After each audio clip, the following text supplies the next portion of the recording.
سلام دوستان عزیز، صبح زیبای شما بخیر. امروز 3 آگوست 2025 هست. لوازم رو جمع جور کردیم و هنوز هم یک سری چیزا هست که باید جمع بشه، بسته‌بندی بشه تا انشالله برگشت را شروع کنیم به سمت هرات افغانستان. در ادامه ویدیو و ادامه ماجرا با من همراه باشید.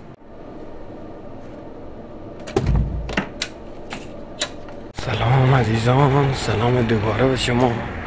ساعت 9 صبح هست. میریم یک کمی خرید کنیم، یک سری چیزا بگیریم تا بتوانیم لوازممون را درست بسته بندی کنیم. همیشه وقتی میخوایم اساس کشی کنیم، اولین چیزایی که مسئولیت من هست تا جمع جور کنم این لوازم برقیه، چون لوازم کارم هست.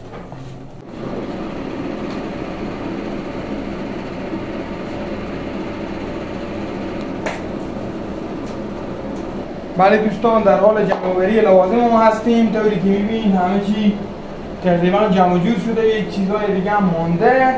اونورم لپتاپ در حال آپلود ویدیوهای آینده که قراره در چینل یوتیوب ما نشر بشه. در ادامه ویدیو همراه باشید با ما که جریان سفر خود رو با شما کامل توضیح بدم و شما هم یک دید خیلی وسیع و خیلی واضح داشته باشیم از جریان سفر یک مهاجر افغان که سالها در تهران زندگی کرده و حالا میخواهد برگردد به هرات.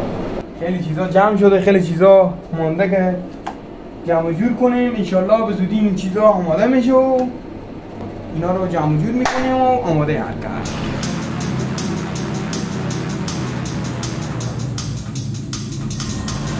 به این طفل معصوم و بیگناه نگاه کنیم، در فکر فرو رفته.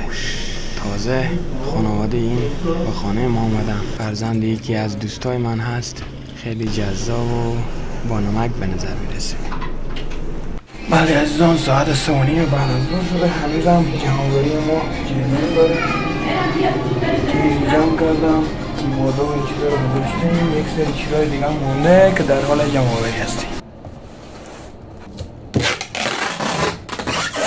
بله عزیزان، ساعت 5 عصر هست. هنوزم در حال بسته‌بندی لوازم هستیم که انشالله فردا بریم به سمت افغانستان. عصر شما بخیر از تهران. ساعت 7 غروب هست. تازه بسته‌بندی اساس خانه را تمام کردیم تقریبا.